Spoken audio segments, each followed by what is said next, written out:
Hola, ¿cómo están? Bienvenidos a Equilibrio Total. Feliz viernes. Gracias por acompañarme en una emisión más y por sus comentarios en mi Twitter. El día de ayer sucedió una tragedia, en verdad. Hubo una explosión de gas en el Hospital Materno Infantil de Coajimalpa y muchos bebés y mujeres resultaron heridos. Gracias a la solidaridad de los mexicanos, la mayoría de los hospitales ya cuenta con suficientes productos en especie que fueron donados, pues, biberones, leche en polvo, pañales, toallas sanitarias, agua, etc. Si ustedes tienen la oportunidad de donar sangre, es muy importante, o algún artículo en especie, no dejen de hacerlo. Pues la verdad es que a pesar de lo lamentable de la situación, lo más importante y lo que siempre nos ha dado esperanza es la ayuda y el apoyo de los mexicanos. Felicidades en verdad a esas heroínas y a esos héroes que desde ayer han salvado y cuidado la vida de muchas personas. Nuestro reconocimiento a todos ellos por su trabajo. Quiero platicarles que tendremos el día de hoy en Equilibrio Total en tecnología. Pablo Berruecos, nuestro experto en tecnología, nos habla de películas de ciencia ficción que marcaron el futuro y hoy son nuestro presente. Aquellas que veíamos y decimos, ¿cuándo va a pasar eso? Pues ya sucedió.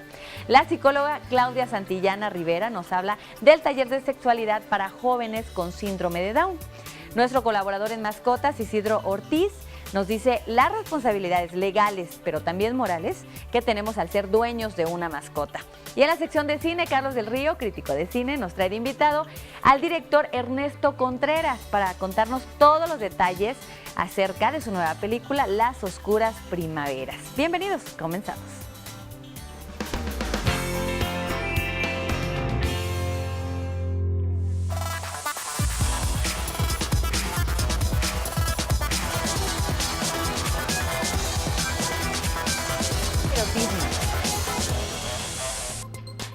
Hoy estará en la sección de tecnología Pablo Berruecos, pero nuestra sección hoy va a ser muy cinéfila y eso es porque nuestro experto pues nos va a decir cuáles son esas películas de acción, bueno, de ciencia ficción más bien y de acción, también. Que marcan, ¿verdad? También llevan Sí. un poco de acción, que marcaron el futuro y hoy son nuestro presente. Mi Pablo, bienvenido, ¿cómo estás? Bien, Andrea, todo muy bien. Hoy va a estar muy cinéfila la cosa, pues. Sí, y podría hablarte de 100,000 películas que hemos visto, incluso de programas de televisión y de series y todo lo demás, pero no tiene chiste si realmente ya lo conocemos o ya vivimos algunas cosas de esas hace unos 10, 5 años, ¿no? En realidad lo que te presento ahorita son algunos ejemplos de que toda esa ciencia ficción que se presentó hace 20, 30 años, 40 años o un poquito más, hoy ya es una realidad.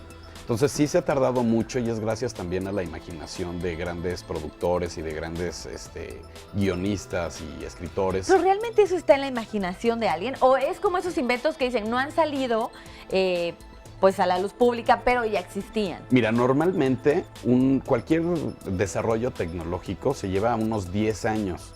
Tú puedes estar desarrollando hoy una maravilla de tecnología que vas a empezar a ver hasta dentro de 10 años más o menos.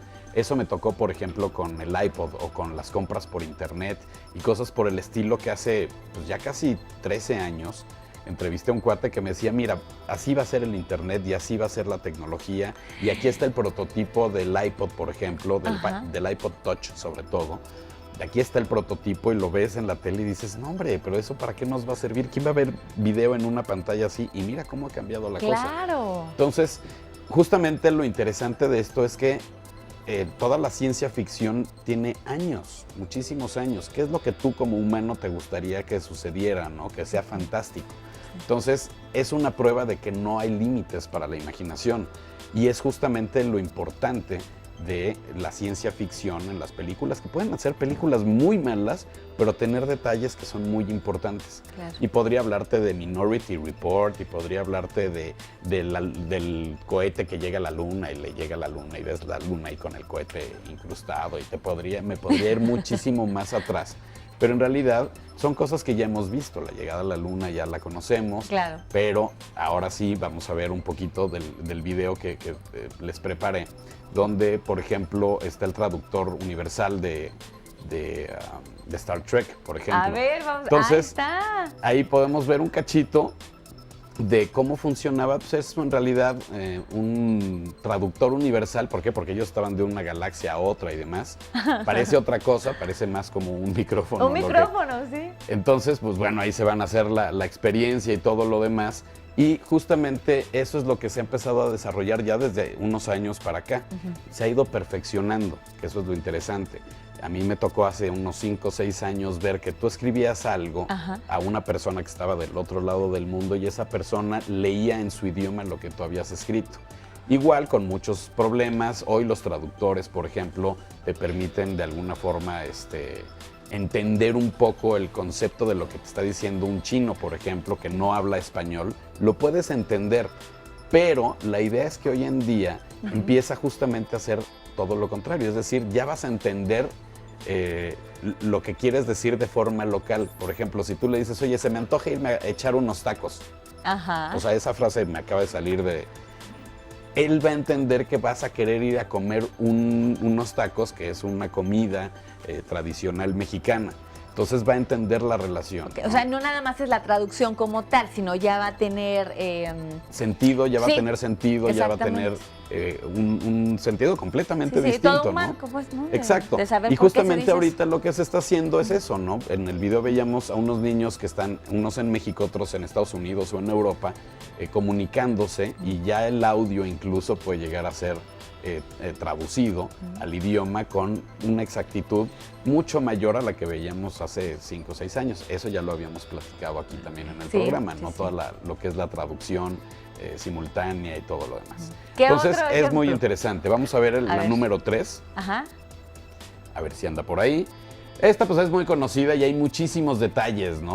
Detalles desde la chamarra que se ajusta y se seca sola, la patineta voladora, la moda incluso, ¿no? Que dices, bueno, esta película, lo chistoso... Es Lady Gaga, he visto esas cosas, sí, ¿no? Que no... Lo chistoso es que, bueno, obviamente ahí se supone que están en el 2015, cuando esta película se hizo en los 80. Eso supuestamente iba a ser la moda del 2015, que ya íbamos a tener patinetas voladoras y cosas por el estilo. Y de alguna forma, pues sí, en realidad ya la tenemos. ¿Sí? Entonces, después de esta imagen de cómo vuelan y todo lo demás, vas a ver cómo ya presentan la primer patineta pues, voladora a través de magnetos y a través de un piso, por ejemplo, que puede ser... pues, que puede detener de alguna forma tanto el peso como toda la cuestión magnética de la patineta, y la vas a ver en unos instantes. Deja que terminen de volar aquí los jovenazos. No, y aparte una de las películas... No, tiene miles de detalles, ¿no? miles de detalles. Entonces ahí ya ves la patineta, si te fijas el piso es metálico, es como de cobre. Ahí está uno de los inventores. Y pues la idea es que a través de magnetos pues puedes mantener la patineta volando. No como en la película todavía, pero es un desarrollo que ya está. Incluso uno de los patinadores más experimentados del mundo ya hizo sus pruebas con esta patineta. Pues obviamente se caen, todavía es una tecnología que se está perfeccionando, pero ahí va, poco a poquito. Ahorita ya la siguiente película vas a ver, ahorita la número 2, si no me equivoco. Ahí te va. Esto es interesante porque ya existe, bueno, en Harry Potter, por ejemplo, que es más reciente, pero pues de repente te preguntas, ¿no? ¿Realmente tendremos posibilidad en algún momento de tener invisibilidad? Entonces, pues bueno, ahí ves cómo golpea a los malvados. No me acuerdo del nombre, es Milford, ¿o cómo se llama? ¿Malfoy? Malfoy. Bueno. Que son los típicos odiosos, los niños odiosos de las películas. Pues bueno, a continuación vas a ver los primeros intentos por convertir a través de una manta a objetos o personas invisibles. Pero también, más que eso, también es muy interesante, Andrea, ver cómo de alguna forma se puede aplicar para otras cosas. Esto es a través de proyecciones. Ahí ves a un cuate que está con una como gabardina, que impermeable, ¿no? De alguna forma proyecta exactamente todo lo que está sucediendo atrás. Ahí ves, por ejemplo, el camión, las personas, etcétera. Pero algo que es muy interesante es el proyecto que también quieren desarrollar, que es hacer cabinas de coches que sean con esta misma tecnología, es decir, ponerle a los coches varias cámaras. Entonces, al poner varias cámaras vas a tener la posibilidad de ver qué es lo que hay alrededor del coche. Puede ser desde un peatón, las banquetas, por ejemplo, si hay algún objeto o cualquier cosa que esté en el piso. Entonces, estas cámaras lo que van a hacer es proyectar dentro de tu cabina o del coche, dentro del coche, toda esa transparencia. Entonces vas a ir manejando y vas a ir viendo qué hay en el piso, para los baches, por ejemplo, ahí por ejemplo la puerta, ya ves todas las bicicletas completas, la banqueta, etcétera, y puede utilizarse para muchísimas otras cosas. Por ejemplo, lo que te presentaba del Consumer Electronics Show la semana antepasada, creo, que es que las defensas de los coches van a permitir verle al coche que va atrás qué es lo que hay enfrente, ¿no? Por ejemplo, el cruce de un peatón o un accidente o algo por el estilo, entonces vas a poder visualizar qué es lo que hay ahí delante. Incluso, por ejemplo, un camión que lleva la caja gigante y de repente tú ya quieres rebasar una carretera de 2 carriles, puede ser desesperante cuando es un viaje largo. Claro. Incluso puedes ver si viene o no coche del otro lado, entonces te permite rebasar de una forma mucho más segura. Perfecto. Y la película más interesante podría ser la de Star Wars, que bueno, ahí ves cómo le cortan la mano a Luke y pues obviamente todo el desarrollo de prótesis y de implementos biónicos que puede llegar a tener, y pues de repente dices, oye, qué padre sería poder sentir y ver las cosas tal cual, ¿no?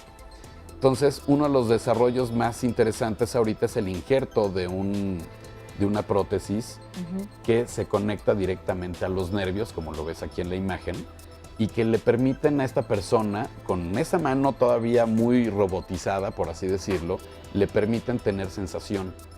Entonces ya puedes identificar cuáles son los objetos que estás agarrando, que es muy importante también.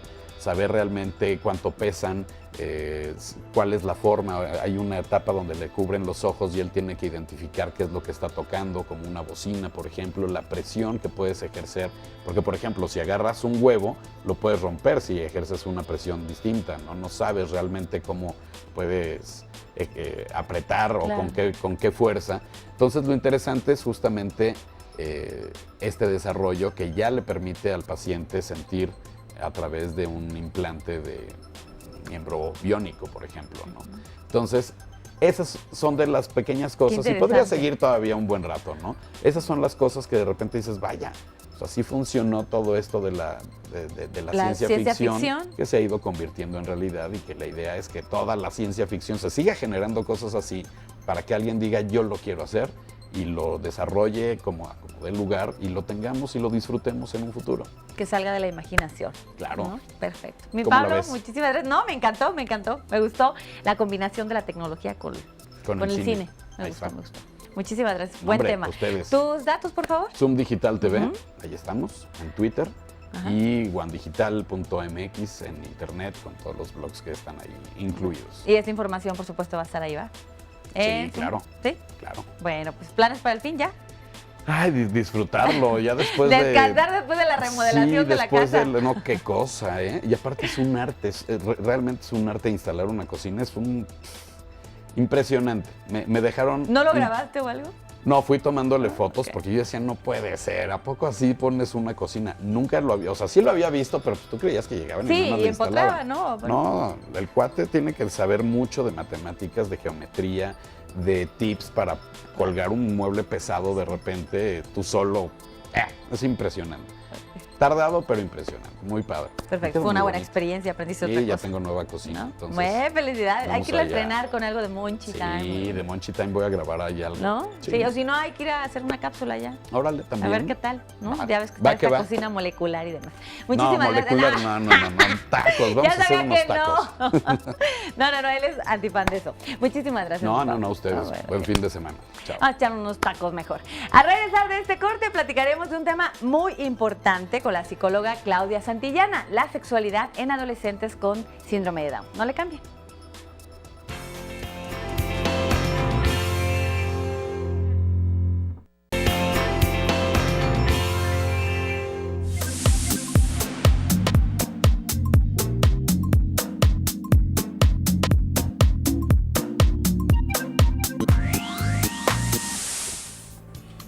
Nuestra invitada de hoy es la psicóloga con especialidad en educación para personas con síndrome de Down y en psicoterapia en adolescentes y adultos. La licenciada Claudia Santillana Rivera Camba nos viene a platicar sobre un taller muy importante e interesante. Taller de sexualidad para jóvenes con síndrome de Down. Bienvenida, Claudia, ¿cómo estás? Muchas gracias, muy amables por la invitación. Qué gusto que estés aquí, sobre todo para platicar un tema que muchas veces no se aborda, ¿no? O de repente pensamos que las personas con síndrome de Down pues no tienen esa necesidad o entran muchas dudas de cómo pueden ellos vivir una sexualidad adecuada, si se pueden casar, si pueden tener relaciones sexuales, si pueden tener hijos, o sea, todas esas cosas que de repente son tabús y que no permiten, ¿no? Que también es una persona que vive, que siente y que tiene necesidades, ¿no? Es Bienvenida. correcto. Muchas gracias. Pues sí, el interés de este tema precisamente cuando lo empecé a investigar era ese justamente, ¿no? El descubrir que las personas con discapacidad y en este caso con síndrome de Down tienen los mismos derechos que cualquier persona sin discapacidad y que también tienen estas necesidades iguales, o sea, no tienen esta parte ni bloqueada ni que no exista, ¿no? Tienen la necesidad de intimar. Y entonces fue por eso la necesidad mía de explorar este tema para poderlos orientar de la mejor manera, a ellos y a los padres de familia también. Diste en el punto clave, ¿no? De repente la misma familia es la que primero necesita esa orientación y ya después, ¿no? Los jóvenes.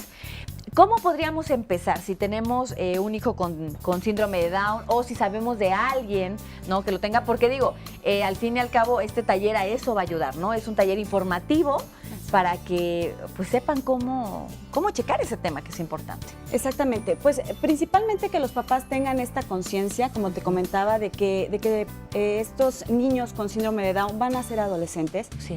y no por eso van a tener esta parte sexual reprimida. No son niños ángeles eternos, digamos. Claro. De repente tenemos esa como imagen de que el joven con síndrome de Down es como un niño grandote y no es así. Si los papás tuvieran esta claridad en el asunto, podrían encaminarlos de mejor manera y se empieza la educación sexual, es como una educación sexual para un niño sin discapacidad.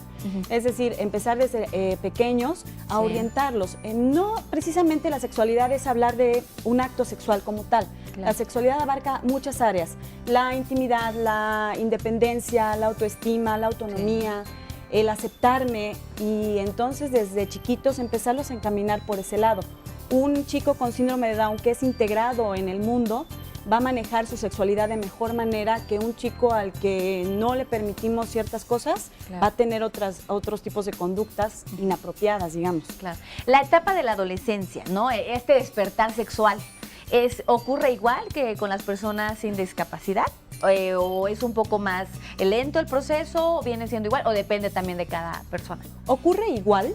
Empiezan a tener estas inquietudes de intimidar. Sobre todo los chicos con síndrome de Down son muy afectivos. Les gusta mucho la cercanía y el apapacho. Entonces ellos empiezan a tener el gusto por estar con el sexo opuesto y las chicas empiezan a arreglar, a imitar a sus artistas, a sentir gusto por otro chico, es igual. La cuestión aquí es que ellos a veces no tienen control de impulsos, eso es lo que sucede, y de repente pueden llegar a besar impulsivamente al chico que les gusta, por ejemplo, ¿no? Muy bien. Entonces, se tiene que encaminar al chico con síndrome de Down a decirle que está bien que quiera darle un beso, pero que hay formas, hay caminos. En cuanto a la masturbación, por ejemplo, también se da que de repente empiezan a masturbarse en lugares públicos. Entonces hay que orientarlos a decirles, no está mal, no reprimir esa parte, pero hay momentos y lugares que lo puedes hacer privado y que está bien que sientas bonito y ese tipo de cosas. Placer. Pero el desarrollo adolescente sexual es igual que con discapacidad y sin discapacidad, es lo mismo. Ahora, este taller es para padres, es para adolescentes con síndrome de Down. ¿Para quién lo recomiendas o para todos? Sí, yo lo creé para las dos partes. Primero empiezo a ver a los papás y después a los adolescentes aparte y luego los integro para que logren establecer como ciertos canales de comunicación. A los papás al principio había muchas resistencias porque me decían que no era posible que yo pudiera hablar de ese tema, que su hijo jamás iba a tener una relación sexual, que bueno, ni pensarlo. Y después del taller se daban cuenta que sí, que podían sentir y que no pasaba nada. Los miedos vienen de los papás muchas veces. Sí. Y entonces me tocó... O de la ignorancia también, sí, de no saber. De la ignorancia, ¿no? Sí. Me tocó el caso de una chica que la mamá llegó muy angustiada para decirme que su chica decía que con síndrome de Down que se estaba acostando con el novio. Y entonces la mamá me dijo, mira, está acostándose con el novio. Platicando con la chica me dice, sí me estoy acostando a ver la tele. Claro. O sea, sí me estoy acostando, porque así lo hace mi hermana con su novio. O sea, la mamá, el tema del acostamiento, le refirió otras cosas. Claro. Entonces, ese es el punto, que voy de la mano con ellos para orientar y abrir estos canales de comunicación, básicamente. Sí, es que tienes razón, hay que escuchar a los hijos, ¿no? Porque de repente nada más nos quedamos con lo primero que dicen y no preguntamos más allá. Si ella le hubiera preguntado, ay, mi amor, ¿y de qué forma, o cómo, o dónde? No sé, quizás hubiera obtenido más información y no asustarse tanto, ¿no? Exactamente. Ahora, entonces, este taller es como dinámico, es decir, puedes ir con tu hijo, ¿cuánto dura? ¿Qué temas son los que podemos aprender en este taller? Ok, va a haber uno próximamente el 14 de febrero. Muy bien. Dura 2 horas. Ok. Asisten los padres de familia, muchas veces también asisten los hermanos, que también les ayuda a saber cómo ayudar a mi hermano si me comenta ciertas cosas. Y es dinámico, es interactivo. Se trata de aterrizar los temas muy concretamente. Al chico con síndrome de Down hay que explicarle las cosas de verdad que las pueda casi como tocar. Sí. Explicar, por ejemplo, hablamos de temas como el matrimonio, como el noviazgo, como la amistad, y un tema muy importante que tocamos es el abuso sexual. Se da mucho el abuso sexual en personas con discapacidad, sobre todo de gente cercana a ellos. Parece una grosería literalmente que pasa esto, pero sí, porque están tan ávidos de contacto físico y de intimar que se aprovechan. Entonces, enseñarles a ellos cómo decir no y hasta dónde, con quién, qué parte sí me pueden tocar, qué parte no. Entonces, también es parte del taller. Oye, eso está muy bien, ¿no? Porque, por ejemplo, yo no tenía conocimiento de eso. Sí. Y qué grave es, ¿no? Porque a lo mejor como padres, como hermanos, cuidamos y de repente la misma familia o gente muy cercana, ¿no? Se aprovecha de esa situación, que al final ellos no creo que lo vean como una experiencia agradable, ¿no? Porque estamos hablando de un abuso. Entonces, eso les puede, pues, perjudicar más adelante en su apoyo emocional, pero también en su sexualidad, ¿no? Así es. Puede ser. Sí, el sentimiento de culpa, incluso Claro. los embarazos también no deseados, porque una chica con síndrome de Down se puede embarazar normalmente, ¿no? Igual. O sea, igual, no hay ningún impedimento biológico, ¿no? Entonces esa parte se toca también, me parece importante. Qué interesante. Aparte del taller, das consultas, podemos acudir a ti, Sí, así ¿dónde te es. podemos buscar? Sí, si fueran tan amables de escribirme a claudia73-hotmail.com Ok. y el celular es el 04455 18 23 73 33. Perfecto. Y ahí hay más informes. Un taller, 2 horas, valen muchísimo la pena. Al contrario, digo, 2 horas se me hace poco por todos los temas, ¿no? Pero Sí. yo creo que tú los manejas ya en tus tiempos y como tú dices, muy claro. O casos particulares O también. casos particulares, exactamente. Y vale mucho la pena, está muy accesible el costo, la verdad que es un regalo para toda la información que se van a llevar. Y pues hay que prepararnos también, ¿no? Hay que aprender, hay que pues estar informados de lo que pasa. Sí, Puedes ayudar darles a esta alguien más. oportunidad de vivir. La sexualidad es vida y, como te digo, no nada más es verla por el lado reproductivo como el meramente acto sexual. La sexualidad es asumirte como eres, aceptarte, amarte y permitir. Hay que permitir a los chicos que la vivan plenamente, ¿no? Claro. Con cuidado, pero plenamente. No, y tienen todo el derecho, ¿no? Y de sentir y disfrutar la Así es. sexualidad. Muchísimas gracias. Muchas doctora gracias, Claudia. Andrea, a ti. Muy amable, gracias. Qué linda, gracias. Gracias. Ahora sí, bueno, les cuento que ayer Blanca Barrios estuvo en la alfombra roja del Teatro Metropolitan y nos mandó regalitos. Si les interesa ir este lunes al teatro y divertirse entre la nieve, tenemos 3 pases dobles para el Eslavas Snow Show. Llámanos al 91 72 11 00 y si eres de las primeras personas en llamar podrás disfrutar de este gran show. Realmente es un teatro clown, entonces se van a divertir, 100% recomendable. Lunes 2 de febrero a las 8:30 horas. En el Metropolitan. Al regresar sabremos cuáles son nuestras responsabilidades legales y morales al ser dueños de una mascota. Esto lo sabremos al volver de esta pausa con nuestro especialista Isidro Ortiz. Ya volvemos.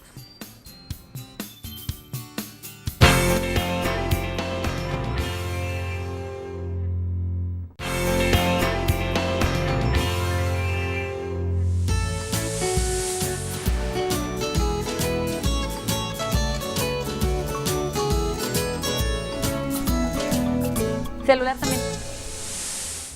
La mayoría de las veces hemos platicado con nuestro colaborador y médico veterinario, Isidro Ortiz, sobre diferentes animales, sus características, cuidados y si son viables o no como mascotas. Isidro siempre ha hecho mucho hincapié en la responsabilidad que conlleva y en los permisos necesarios. Ahora nos viene a decir cuáles son las responsabilidades legales, pero también morales del dueño de una mascota. Isidro, ¿cómo estás? Bienvenido. Muy bien, Andrea, otra vez muy contento de estar aquí en Equilibrio Total. Y pues sí, un tema que ahorita sobre todo como que ha tomado mucha fuerza. ¿Por qué? Porque bueno, hemos oído mucho la cuestión de protección a los animales, prohibición de algunos animales en espectáculos, entonces... Del maltrato también que viven, qué bárbaro. Y yo creo que hay que tomar todo eso en cuenta. ¿Por qué? Porque ya también, por ejemplo, se me han acercado muchas personas, oye, y ya no vamos a poder tener animales no convencionales, que son como lo que he traído, como exóticos, ¿no? Geckos, exóticos con mascota. No, sí se puede, pero como todo, debe haber una responsabilidad, aparte del cuidado y de saber cómo tenerlos. En el caso de mascotas no convencionales, hay cuestiones legales, que ahora también en perros. ¿Por qué? Porque hay una ley de maltrato animal que también ya nos estipula cómo debemos tener a nuestra mascota y ser responsable con eso. Pero en el caso de no convencionales, serpientes, geckos, algunas aves, todo eso es desde el papelito que ampara la compra de ese ejemplar, que no es un ejemplar de tráfico ilegal, porque es el tráfico legal, sino no es un ejemplar de tráfico ilegal, y cuál es la documentación que va a avalar. Todo el mundo dice, ¿pero cómo crees? Sí, y aquí, ¿por qué? Porque todo esto, poca gente lo lee. Viene en la Constitución, Ándale. en la Ley General de Equilibrio Ecológico, que es la que nos norma en cuestiones ambientales en México, la Ley General de Vida Silvestre y su reglamento, y normas que son regulatorias. Sí, pero sí es muy importante tomar en cuenta. Mucha gente dice que flojera, pero si vamos a tener este tipo de ejemplares en casa, que sí se puede, vamos a hacerlo de la mejor manera. ¿Cómo? Leyendo, preguntando, informando, ¿no? Y asesorando. Sí. Ahora, estos permisos, por ejemplo, yo a veces te he preguntado en si es fácil o difícil de entender, porque ya ahorita cualquiera saca una nota, cualquiera saca un permiso, digo, al fin y al cabo nosotros no somos como muy expertos en qué tiene que tener esa nota o cómo saber que realmente están pues registrados o son legales. En ese punto ya se ha avanzado un poquito como para saber qué los hace legales. ¿O? Sí se ha avanzado, yo creo que todavía nos falta como que, por decir así, regular o apretar más las leyes. Sí, de repente, sobre todo las leyes ambientales, a mi punto de vista muy personal, todavía son muy como que flexibles. Pero sí se puede, y la primera es más bien dónde comprar. Vamos a buscar un establecimiento que realmente esté, por ejemplo, registrado ante Hacienda y que tenga el registro ante Semarnat. Que te voy a decir, hay muchos locales pequeños, inclusive yo no soy de recomendar de comprar en mercados. Pero me consta que hay locales en mercados y te puedo decir así abiertamente, hay un local que conozco en un mercado aquí en el DF, que te puedo decir que es de los locales que yo recomiendo para ir a comprar una mascota no convencional, porque la calidad de sus ejemplares y todo legal, son animales de importación. Sí, y aunque está en el mercado y puedes ver un lugar chiquito. Aunque esté en el mercado, es un local pequeño, pero tiene bien a sus animales, no tiene así como que todos los animales aventados, tiene pocos de cada especie, te da su nota como debe ser, facturada, y aparte ese mismo local chiquito, o sea, sus propietarios son los importadores, ellos mismos son los que importan a los ejemplares. Entonces, es más bien asesorarte, porque no siempre las grandes cadenas de mascotas son las únicas, hay pequeños comerciantes que también son legales y tienen bien a los ejemplares. Más bien es asesorarse, preguntar, checar, y ahora sí que para eso estamos muchos de los consultores nosotros, para decirles con quién pueden ir o con quién no, o sea, no hay ningún problema, pero el primero es el lugar.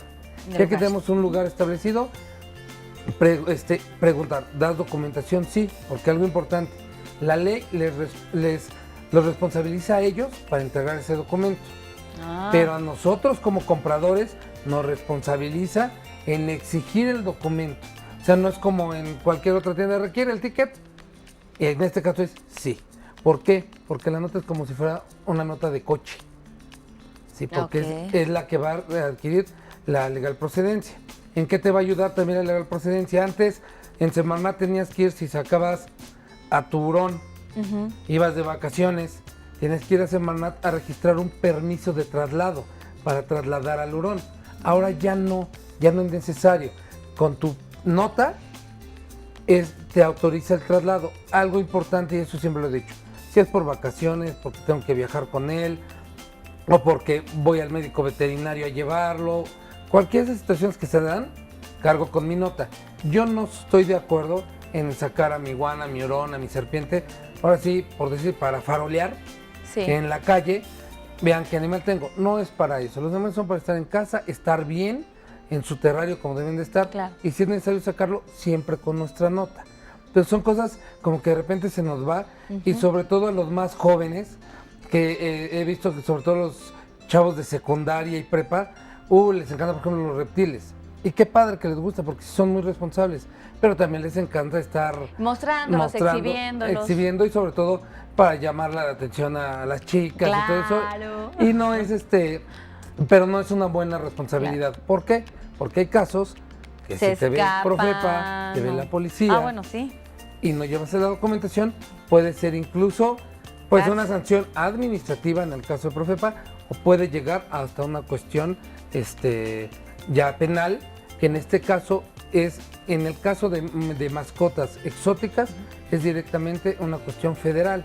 O sea, es ya, ahora sí que automáticamente PGR, ¿sí? Todo lo que trata de ejemplares de fauna silvestre es PGR. Y muchos, es que lo compré, sí, tu nota.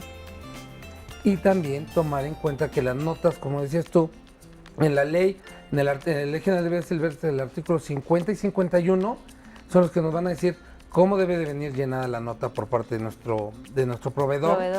Y algo importante que les digo mucho, inclusive a los comerciantes, anoten nombre común, nombre científico. Pero algo muy importante, que son de las cosas que siento que les falta a las leyes, a las normas, por ejemplo, lo que he traído. Hay pitones que sí, es el pitón burmés, pero ya encuentro que el pitón burmés albino, el pitón burmés rojo, el rojo no sé qué, el hit genético no sé qué tanto. Y hay una variedad genética impresionante que son ejemplares únicos, esas coloraciones son únicos de cautiverio. Pero si yo en mi nota nada más pongo pitón burmés, nombre científico, y el pitón burmés está en CITES, o está, en este caso nada más sería CITES porque es exótico, o si es un animal nacional que puede estar en una norma, Ajá. ¿qué pasa? A la persona que te atiende no le importa qué coloración es No, nada más dice. es la especie. Claro. Sí, y sí es importante que el comerciante ponga pitón burmés, fase albino, fase tigre. O sea, la mayor especificación que la pueda mayor dar del ejemplar. especificación, porque hay ¿No? en serpientes que es impresionante la gama de colores que puedes encontrar ya en la piel de las serpientes. Claro. Y solamente 1 o 2 colores son los que llegamos a encontrar en la naturaleza. Pero sí es muy importante, y algo que vamos en la carretera y que vemos una persona que está vendiendo animales, no los compre. ¿Por qué? Porque muchos de esos animales sí son de extracción, son recién atrapados, son animales que pocas probabilidades de vida tienen. Claro. ¿Sí? Y es que muchas veces sí lo hace con él. Es que lo vi maltratado. Sí, pero se va a morir, lo más seguro. Y esta persona al comprarle está Va a sacando seguir. dinero y va a seguir. Entonces lo mejor es no comprar, y si tenemos ganas de comprar una mascota, Vayamos a lugares. el averiguar exactamente qué es lo que requerimos. Y ya en casa, pues, ahora sí que la responsabilidad de tenerle bien adecuado, ya sea jaula, terrario, espacio, patio, lo que requiera nuestro ejemplar, cantidades de sol al día, eso es muy importante. ¿Por qué? Y el saber bien qué animal tenemos, porque también nos ha pasado No nos informamos. muchas veces que inclusive hay serpientes que pueden estar, si tú las tienes como, ¿cómo se llama? Por ejemplo, en mi caso, para pláticas, que los ocupo para pláticas de conservación, yo las tengo en terrarios, pero cuando salgo, cargan en cajas especiales que parecen toppers enormes, ya le metes. ¿Pero qué crees? Es la mejor forma de traer al animal, no maltratarlos. Pero ya ha pasado a mucha gente, que es lo que hay que tomar en cuenta ahora, que les dicen, es que están maltratando porque vienen en esa caja. No, hay que saber también, como protectores de animales, debes de aprender las características de cada especie para poder criticar o decir algo. O sea, Claro. un ejemplar que siempre ha vivido y nació en cautiverio tiene ciertas características y aparte se va a trasladar, va a vivir en lugares donde vas a decir es lo adecuado. Pero para poderlo explicar, mucha gente no lo capta No todavía. sé cómo explicar. Muy bien. Isidro, el tiempo se nos terminó, pero se me hizo un tema muy interesante, algo que debemos de saber, como tú dices, y qué bueno que lo planteaste el día de hoy. Tus datos, por favor. Ya saben, en el Twitter @lampromanía, en Facebook Lampromanía. Pues ya saben, estamos ahí a un costado del Parque Tesosomoc para lo que necesiten en cuestión de mascotas no convencionales. Hay que informarse, la verdad es que Isidro les puede dar muy buenos tips de dónde acudir a comprar algún animal exótico, qué permisos se necesitan, y si quieren alguna otra información, pues por supuesto escríbanle o hablen. Muchísimas gracias. No, gracias, Andrea. Antes de irme al corte, quiero mandarle un saludo muy especial a mi comadre Lucía Lara Suárez, que me está viendo en Salina Cruz y que está en recuperación en su casita. Comadre, te quiero, cuídate y recupérate pronto. Vámonos a un corte y cuando regresemos, nuestro crítico de cine, Carlos del Río, nos trae de invitado al director de cine, Ernesto Contreras, para contarnos todos los detalles acerca de su nueva película, Las Oscuras Primaveras. Ya regresamos.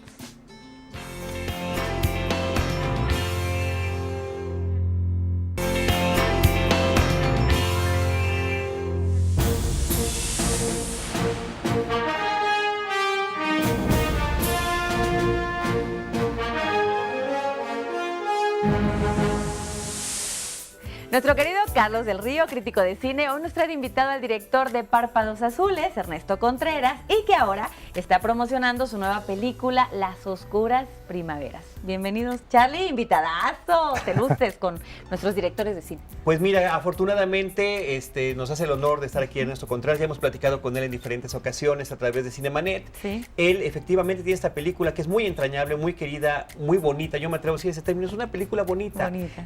La de Párpados Azules. Y ahora viene con una película que de repente parece que nos rompe el esquema a los que habíamos visto esa película previa y que sin embargo Ernesto tiene vasos comunicantes. Una gran ciudad, personajes que están en busca de relaciones, soledades y seres que son contenidos en su forma de ser y en lo que quieren. ¿Cómo estás y bienvenido? Bien, muchas gracias Bienvenido. por el espacio y por invitarme. Y sí, yo creo que son muy distintas las historias, pero hay elementos que las relacionan, por supuesto. Pero bueno, creo que también es una apuesta distinta, ¿no? La de Las Oscuras Primaveras ahora. Sí, nos platicabas que es una película que tú estás apuntando completamente hacia un público adulto. Vamos con una temática sexual, una película que habla erótica, una película que habla de instintos, pero una película que también habla del deber ser, posiblemente, esta Pues la lucha, moral, ¿no? Así como la ética, no sé. Pues justamente es el conflicto entre razón e instintos o entre naturaleza y moral, ¿no? Sí. Que finalmente es un tema y son aspectos que nos pertenecen y que por eso considero que la película nos afecta, nos toca, nos refleja de alguna forma. Sí. Y que nos hace enfrentarnos también, ¿no? Porque de repente estás con el personaje de si lo debe hacer, no lo debe hacer, cómo se deja llevar y uno también se puede, ya, llévate, ¿no? Pues ya estás encaminado, ¿no? Tírate, aviéntate, o no sé, de repente uno también se desespera. Te identificas en algunas partes con los personajes, muy buenas actuaciones también, digo, es un elenco increíble, juntarlo y también dirigirlo, ¿no? Porque digo, aunque cada uno es muy bueno, pues tienes que decirles exactamente lo que quieres. Son grandes actores. Sí. José María Jaspic, Cecilia Suárez, Irene Azuela, Margarita Sanz, Fernando Becerril, Flavio Medina. Y el descubrimiento de este jovencito. De Hayden Meyenberg, que es el niño. El niño, sí. Que, bueno, es la primera película que hace, ¿no? Pero bueno, con los adultos fue realmente muy rico como todo el proceso. Son actores que se comprometen y que confían y que se echan el clavado sin reserva. Y nada, ha sido como un placer inmenso tenerlos en la película tal cual, ¿no? Ernesto, brevemente coméntale al público de Efecto Noticias de qué trata la película. La película básicamente es el encuentro de dos seres que se desean profundamente, el personaje de Chema Jaspic y el personaje de Irene Azuela, pero descubrimos que no son libres. Él está casado con el personaje de Cecilia Suárez y ella pues tiene un chavito. Entonces la película va de eso, como de qué tendría que suceder para consumar esa relación de alguna forma. Y por otro lado, bueno, pues es como toda esta reflexión sobre lo que decíamos justamente, moral, instintos, sexo, amor. Y es una película, como mencionabas, Charlie, de adultos para adultos. Sí, No solo, total. no solo por la cuestión sexual, sino por los temas La que... temática, sí, está Exactamente, fuerte, ¿no? sí, claro. Y que los adultos sabemos que o nos ha pasado o nos puede pasar, y por eso creo que tiene que ver este reflejo, ¿no?, en la pantalla tal cual. Ahora, ¿por qué el tema de la primavera? ¿Qué es para ti la primavera? Y en ese sentido, ¿por qué el tratamiento visual que tiene la película? Yo creo que tiene que ver mucho con que me interesaba como esta desmitificación de la estación tal cual, de la primavera. Ajá. Siempre es como, las florecitas, Todo lindo, todo muy bonito. todo amor. Y sí, hay una parte de eso, pero hay otra parte que es como muy violenta, ¿no? En la naturaleza. Tiene que ver con apareamiento, tiene que ver con poder, tiene que ver con muerte incluso. Y la película se cuenta justamente durante el final del invierno. Ahí viene la primavera, ahí viene la primavera. Y eso afecta a los personajes. Ellos no lo saben, pero afecta a Pero los sí les personajes. afecta. Pues yo digo que en la primavera nos pasan cosas, ¿no? Claro, claro. Veo en la peli muchos silencios, ¿no? Como de repente son muchos, pues no sé cómo explicarlo, pero hay muchas tomas, ¿no? Donde no se escuchan diálogos, no es una película que esté diálogo, y eso también te hace pensar, pero sientes lo de los personajes, o sea, tú te metes, yo insisto, ¿no?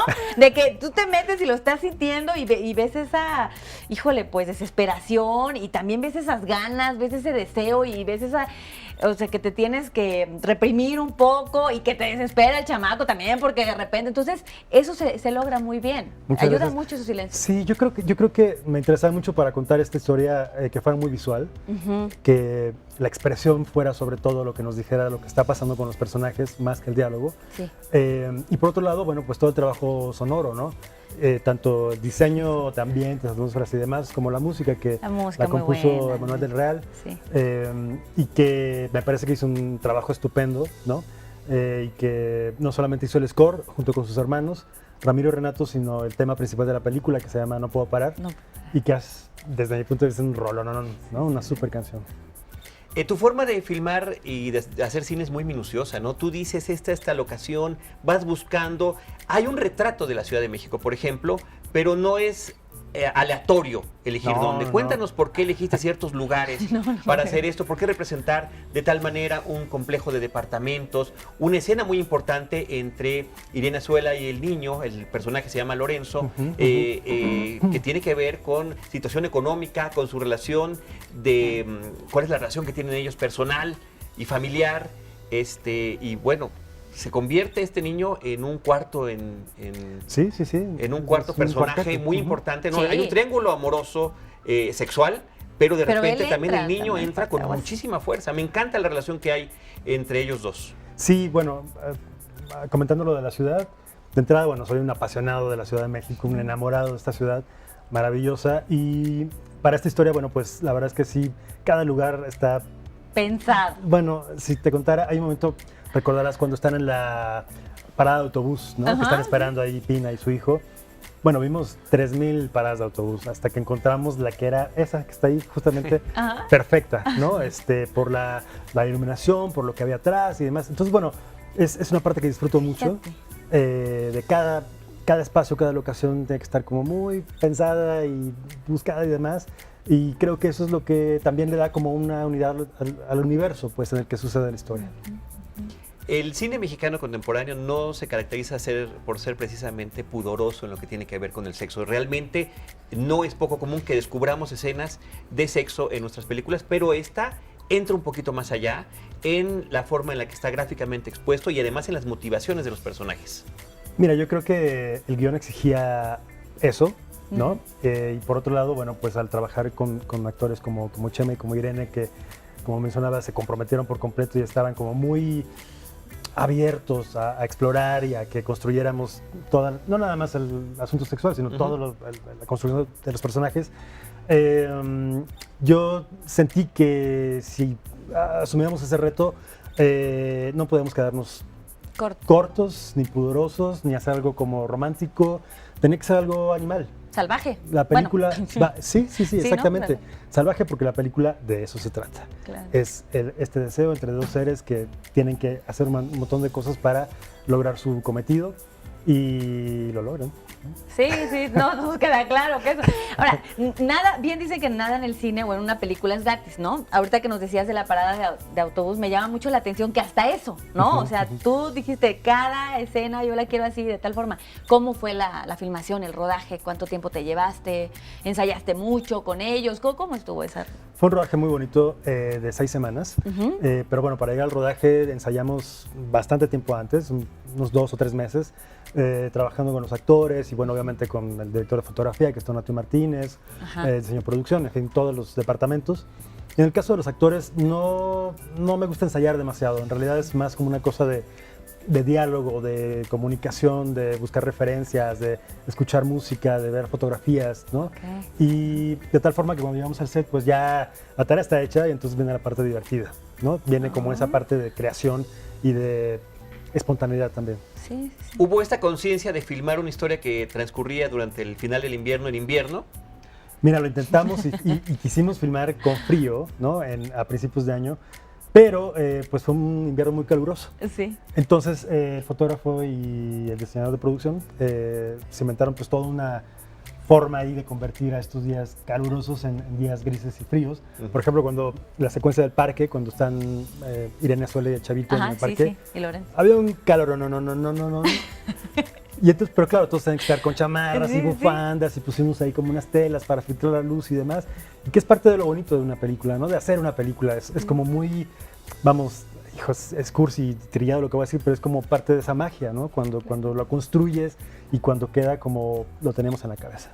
Crear tu propia realidad. Por supuesto. Ernesto, sería también padre que nos platicaras del trabajo que tienes ya de muchísimos años profesional con tu hermano Carlos, que es el guionista de las 2 películas, guionista de los cortometrajes, el que crea estas historias, el que te las presenta, pero que además se atreve a hacer estos jugueteos como el que hace en esta película con el tema de la primavera, de los nombres de los personajes, ¿no? Está Flora, está Igor, está Lorenzo, Pina.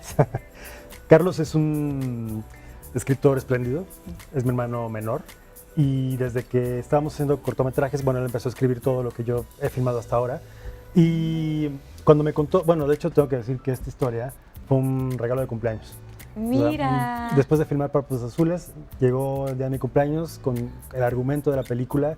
Y bueno, fue como, yo dije, claro, tenemos que hacer esta película, hay un poder tremendo en esta historia y demás. Y es una colaboración intensa, obviamente, ¿no? Intensa, de hermanos.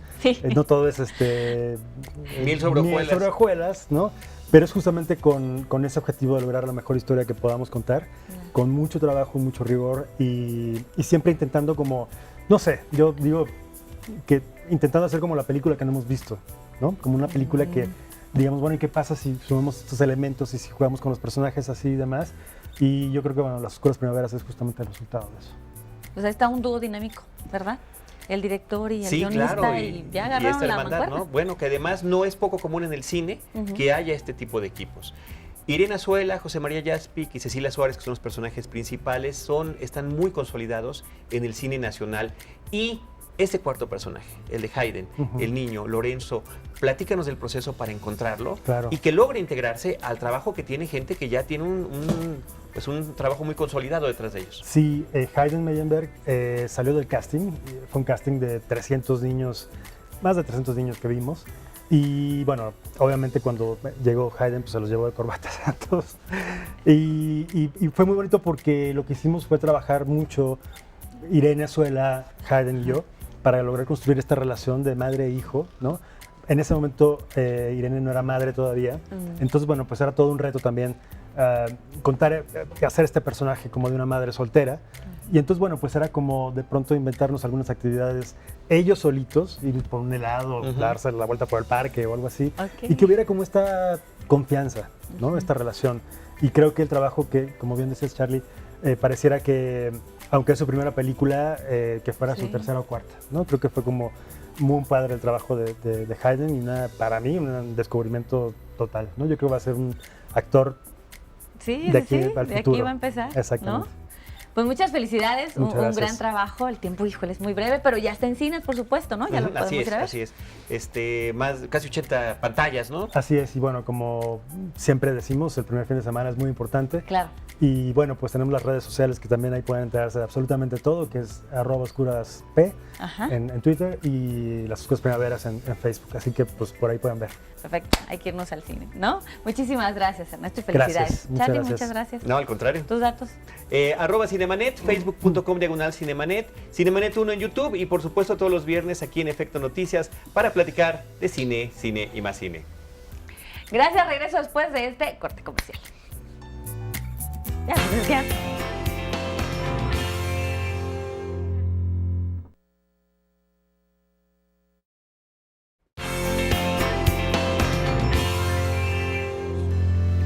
Este lunes en Equilibrio Total platicaremos con los protagonistas de la obra Estás ahí, Gabriela Sass Montero y Oscar Piñero. Nuestro coach espiritual, Alberto Ramales, nos habla del rencor, consumirse a fuego lento.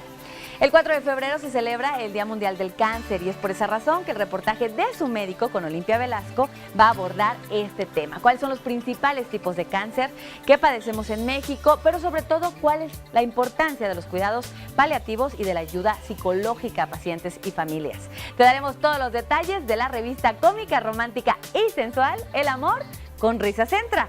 Deseo que tengan un excelente fin de semana y que lo disfruten. Saludos a mi amiga Berenice, los espero el lunes y recuerden que es viernes y el cuerpo lo sabe. Los quiero.